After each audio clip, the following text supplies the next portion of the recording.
언시국 라이브 2부 4.10 총선 특집 방송입니다. 오늘은 조국 혁신당의 조국 대표를 만납니다. 안녕하십니까? 네, 안녕하십니까? 네. 감사합니다. 네, 우선 그 창당 축하드립니다. 예, 고맙습니다. 당 대표로 추대되셨죠? 예, 그렇습니다. 예.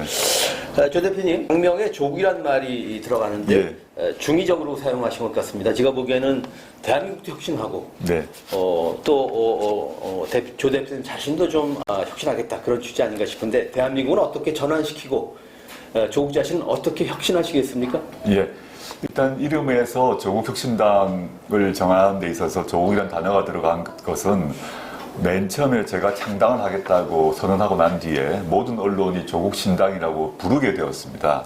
그랬을 때 다른 여러 가지 이름도 있습니다만은 그 조국신당이라고 이미 국민들이 알고 있는 상태에서 다른 이름을 쓰게 되면 연결이 되지 않을 것 같았어요. 그래서 고민을 했고, 그래서 저희가 국민 대상으로 당원 공모를 했는데 70% 이상이 조국이란 단어를 넣어야 된다. 물론 그 조국은 저 개인 조국이 아니라 대한민국 조국이죠. 그래서 그 여러 가지 이제 안을 주셨고, 그 중에서 이제 저희가 심의를 해서 조국혁신당이라는 이름을 골랐고요. 그럼 그 조국혁신당의 그 조국은 대한민국 조국을 당연히 말하는 것이겠습니다. 그리고 지금 이제 말씀하셨던 것처럼 저희가 검찰 독재 정권을 끝내는 것, 1차적 과제인데 다음에 우리나라 조국을 그 다음에 어떻게 혁신할 것인가가 더 중요한 과제이므로 저희는 이제 민생과 복지가 중시되는, 그리고 민생과 복지를 국가가 보장하는 유럽식 또는 OECD 수준의 선진복지 국가로 나아가야 된다. 이것을 조국 혁신의 기본 방향으로 보고 있습니다. 네. 어떤 여론조사를 보면은 10석까지도 이상을 하더라고요. 아주 이 돌풍입니다. 감사합니다. 이번 총선 결과를 나름대로는 어떻게 전망하시는지 좀 말씀해 주시죠. 제가 창당을 선언할 때부터 저희는 목표가 10석이다라고 말씀을 드렸고요. 그리고 원내 3당을 목표로 하고 있다 말씀드렸는데, 창당 선언할 때 그 말씀을 하니까 많은 언론인분들이 말도 안 된다 이런 반응을 보이셨는데, 근래 각종 여론조사에서 이제 두 자리 숫자로 안정적으로 안착이 된 것 같습니다. 일단 신생정당을 꾸리는 사람으로서 아주 기쁘고 감사한 마음이고요. 이 마음을 이제 가지고 좀 겸허히 계속 나아갈 생각인데, 왜 신생정당에게 국민 여러분들이 이런 많은 지지를 보여주시는가에 대한 생각을 많이 하고 있습니다. 저는 두 가지라고 보는데, 첫째는 검찰 독재 정권의 무도함과 무능함에 대한 국민들의 분노, 실망, 울분이 조국 혁신당에 대한 지지로 이어졌다고 생각을 하고요. 두 번째는 검찰 독재 정권 종식 이후에 무엇을 할 것인가에 대해서 여야가 지금 정쟁으로 그런 방안에 대한 얘기가 좀 약하게 전달되는 것 같습니다. 그래서 저희가 좀 강하고 선명하게 선진복지국가를 향하는 비전과 정책을 얘기하고 있기 때문에 그 점에 대해서 우리 국민들이 공감해 주시는 것이 아닌가라고 자평하고 있습니다. 검찰공화국 심각하지 않습니까? 예. 그런데 검찰공화국의 탄생을 막지 못한 과오를 이제 스스로 인정을 하셨습니다. 예. 그런데 과연 검찰 독재 정권 종식의 과오를 인정하신 조 대표님이 적임자다 이렇게 볼 수 있습니까? 저는 그 점에서 많은 비판이 있기 때문에 제가 먼저 여러 번 사과를 한 바 있고요. 또 두 가지를 말씀드릴 것 같습니다. 첫 번째는 제가 검찰개혁을 당시 추진을 하면서 이룬 것이 있었고 이루지 못한 것이 있었습니다. 완전히 새로운 초심자가 검찰개혁을 추진하는 것이 아니라 실제 해보고 성과를 내고 또 부족함이 있었기 때문에 한 단계 더 나아가는데 적임자가 될 수 있다고 생각을 하고요. 두 번째는 검찰개혁 관련해서 저만이 아니라 저희 가족 전체가 수사를 받았기 때문에 그러한 경험이 또 역설적으로 검찰개혁을 할 수 있는 적임자가 될 수 있다라고 생각하고 있습니다. 예. 공약을 보니까 감사원의 국회의관 그리고 더불어 검찰의 독점적 권한 해체를 제시하셨습니다. 좋은 말씀인데 검찰 권한 해체를 어떻게 하실 겁니까? 일단 감사원의 국회의관부터 말씀드리자면 현재 감사원이 독립기관으로 되어 있습니다만은 윤석열 정권 이후에는 거의 용산 대통령실의 지시를 받는 듯이 행동하고 있습니다. 그래서 이걸 근본적으로 해결하기 위해서는 법을 바꾸어 가지고 국회의 통제를 받아야 된다고 생각합니다. 국회는 여야가 같이 있기 때문에 정권이 바뀐다 하더라도 감사원이 정파적 또는 정치적 감사를 못할 것이라고 생각을 하고 있고요. 두 번째 질문하셨던 검찰 문제 같은 경우는 윤석열 정권이 지금 뭐 검찰 독재, 윤석열 정권에 의한 검찰 독재 행포는 다 알 것인데, 과거 문재인 정부 시절에 첫 단계, 제가 민정수석으로 있을 때는 경찰과 검찰의 수사권 조정을 추진했고, 또 공수처 신설을 추진했습니다. 그건 다 이루어냈습니다. 그런데 그 다음 단계, 제가 법무부 장관 후보로 지명되면서 받았던 임무는 뭐냐면 수사와 기소의 분리였습니다. 근데 수사와 기소를 분리를 하려고 들어갔지만 뭐 조국 수사 등으로 제가 사임하면서 다 무산되었는데, 그렇지만 그 지난 대선 직전에 수사와 기소를 사실상 분리하는, 직접 수사를 축소하는 법안 합의문은 만들어졌습니다. 물론 그 여야의 합의문이 윤석열 정권 출범 이후로 시행령으로 모두 뒤집어졌습니다.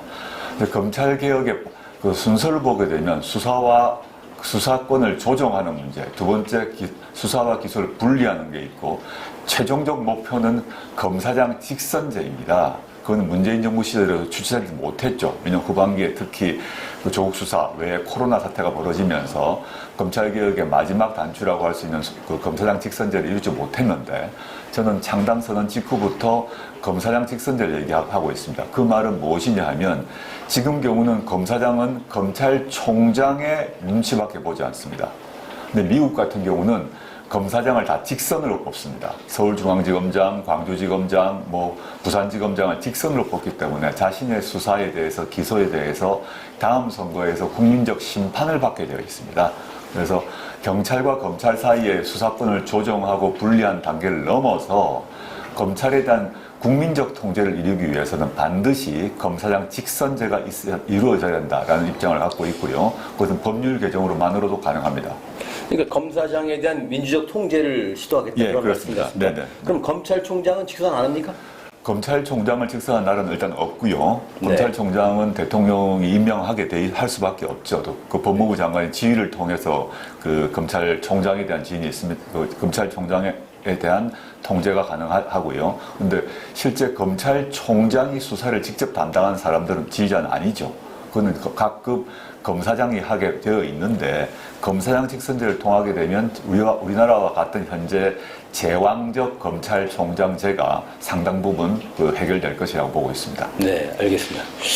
검찰에 많은 피해가 있습니다만, 기소와 관련해서 저는 기소 독점 못지않게 기소 편의주의가 문제라는 생각을 합니다. 네네. 그러니까 검찰이 자기 조직을 유지하고 권한을 강화하기 위해서 그런 잣대를 가지고 기소 여부를 결정하는 그런 악행을 저지르고 있지 않습니까? 예, 예. 이 문제는 어떻게 보십니까?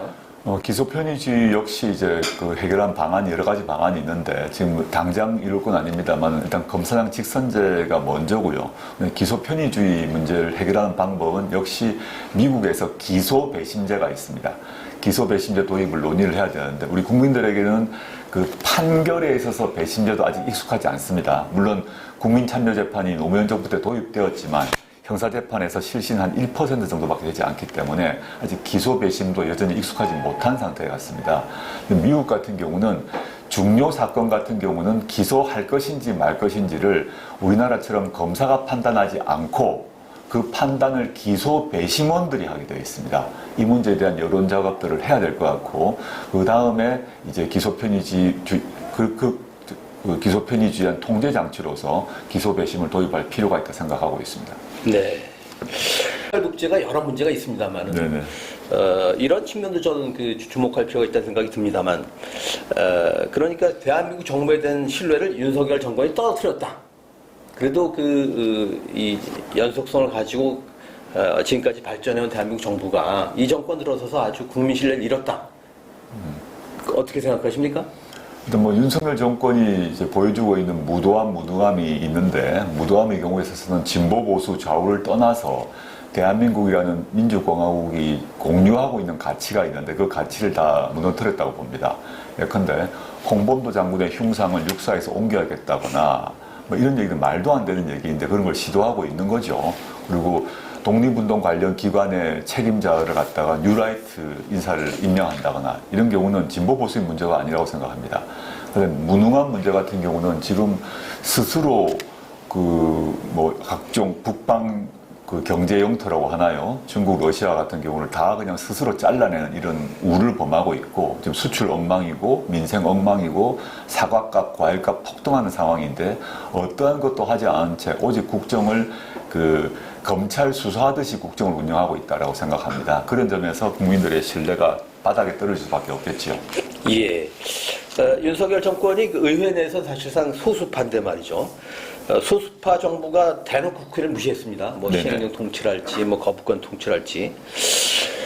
그런데 만에 하나, 정말 만에 하나, 국민의힘 또 국민의힘 위성정당이 이번 총선에서 다수파가 된다면, 그럼 어떤 일이 벌어질까요? 그렇게 되면 이제 행정 권력과 입법 권력을 모두 윤석열 그 사람들이 장악하게 되는 것이니까요. 우리나라는 도탄에 빠질 것이고 민주공화국의 기본 토대가 무너질 것이라고 생각합니다. 뭐 끔찍하다고 생각해요. 네. 그래서 이번 총선의 의미를 뭐 중대 선거라는 말도 있습니다만은 굉장히 중차대 선거라는 생각이 드는데, 나름대로는 이번 선거의 의미를 어떻게 규정하십니까? 저는 대한민국이 더 이상 추락하지 않도록 막아야 한다고 생각하고요. 그러기 위해서 아까도 말씀드렸습니다만 이미 행정 권력은 윤석열 대통령이 쥐고 있는데, 입법 권력까지 만약에 국민의힘이 가져가게 되면 법률 통해서 더 퇴행을 가속화시킬 것이다 라고 봅니다. 반드시 막아야 하는 그런 절대절명의 순간이라고 생각하고 있습니다. 조 대표님은 그 법률 전문가이시기도 한데, 네네. 저는 초록동색이랄까요? 사법부도 정서적으로는 거의 이 윤 정권하고 이 동조화가 일어난 게 아닌가, 그런 생각도 듭니다. 이렇게 되면은 삼권 분립이 아니고 삼권 일치 시대가 올 수도 있겠다는 위기감이 있습니다. 걱정이 많이 됩니다. 예. 총선 후에 그림도 좀 궁금합니다. 민주당 포함해서 민주개혁 진보 재정당과 어떻게 협력도 하시고, 또 어떻게 국민의 마음을 얻기 위해서 어떻게 또 경쟁하시겠습니까? 총선 후는 당장 이제 윤석열 정권이 이제 중후반기로 들어가게 되는데, 윤석열 정권의 실정, 무능을 폭로하고 국민들에게 알리기 위해서 그 윤석열 정권에 반대하는 모든 정당, 정치 세력과 연합해서 활동을 할 것이고요. 그 다음에 윤석열 정권을 종식시키고 난 뒤에 무엇을 해야 되는가 문제 역시 서로 의논해서 공동의 정강 정책을 가지고 국민 여러분께 알리는 그런 작업들을 할 생각입니다. 예. 노무현 대통령 또 박근혜 대통령 당시와 견줘보면 말이죠. 윤석열 대통령의 탄핵의 조건은 사실 차고도 넘친다는 생각입니다. 그런데 왜 시동이 걸리지 않을까요? 우리나라 제도상 대통령 탄핵이 되려면 정치적 무능, 정치적 무도함이 아니라 법률적 불법이 있어야 되거든요. 그럼 윤석열 대통령의 경우 법률적으로 불법을 저지른가를 확인해야 합니다. 확인하려면 적어도 검찰 수사가 진행된다거나 또는 언론에서 그 문제점을 폭로를 해야 되는데, 그것이 확실히 꼬투리가 잡히지 않은, 증거가 확보되지 않은 단계로 보입니다. 아주 많은 혐의가 있죠. 예컨대 해병대 최상병의 죽음에 대해서 대통령실이 개입했다거나, 또는 윤석열 대통령이 국민의힘의 각종 당무, 공천에 개입했다거나 이런 의심이 있는데, 그에 대해서 분명한 그 증거가 일부라도 나와야 되는데, 지금 그것이 다 언론도 검찰도 움직이지 않는 단계에서 그게 나오지 않으니까 국회에서 탄핵을 소추하지 못하는 상태로 보입니다. 네. 그런데 이제 4월 총선 이후에 만약에 민주진보 진영이 승리를 하게 된다면 상황이 달라질 것으로 예상하고 있습니다. 조 대표님은 대표적인 검찰 피해자이기도 하지만 언론 피해자시라고 생각합니다. 언시국은 언론비상시국회의는 언론 탄압 저지와 언론 개혁을 위한 비상시국회의가 풀네임입니다. 네네. 언론을 향해서 한 말씀 하신다면 어떤 얘기를 하시겠습니까? 저는 언론이 각 언론마다 뭐 진보적 성향, 보수적 성향, 또 언론인들도 마찬가지라고 생각합니다. 근데 지금 윤석열 정권 들어서고 난 뒤는 이제 언론인 또는 언론이 기계적 균형도 맞추지 않고 있는 게 아닌가 생각을 합니다. 과거 문재인 정부에서 일어났다면 어떻게 했을지, 어떻게 기사를 썼을지를 생각해 보시고, 지금 근데 그런 보도 태도, 내용이, 관점이 윤석열 정권에서는 적용되는 것인지 한번 고민해 보셔야 되지 않나. 그 문재인 정부를 찬양하라, 또는 뭐 또 이재명 대표나 민주당을, 또는 뭐 조국 혁신당을 뭐 찬양하라, 이런 얘기가 아니라 그 진보적 정치, 진보적 정치인, 또 진보적 정당에 대한 비판 다 좋은데, 그것에 값하는 만큼, 그만큼은 윤석열 대통령, 윤석열 정권에 대해서도 그런 날카로운 비판 기사를 써주셔야 되지 않나라는 생각을 하고 있습니다. 예. 무간지옥이라는 표현을 하셨는데, 하여튼 굉장히 그 가슴 아프면서도 공감을 했습니다. 근데 이렇게 이 무간지옥을 통과하신 그런 과정을 생략하면, 결과적으로, 중도층에게는 그런 말 있지 않습니까? 여성의 적은 여성이다. 그처럼 그걸 패러디하면은 조국의 적은 조국이다. 조적조. 이런 등식에 좀 솔깃할 법도 합니다. 이러한 중도층은 어떻게 설득하시겠습니까? 중간층 또는 중도층에 대한 태도를 말씀하시는 것 같은데 저에 대한 비판 다 받아들이고요. 또 제가 필요하다면 언제든지 사과를 할 것입니다. 지금까지 약 15회 정도 이상의 대국민 사과를 했습니다만 앞으로도 계속 저희 부족함에 대해서 성찰하고 사과하도록 하겠습니다. 네. 학자이자 교수셨고 또 임명직 고위 공무원을 지내셨는데 이제 정당의 대표가 되셨습니다. 네네. 그렇습니다. 이번 총선에 저 출마한다는 얘기는 여러 번 했고 네. 그 정당을 만든 거 아니겠습니까? 예, 네. 당연히 출마를 합니다. 예. 네.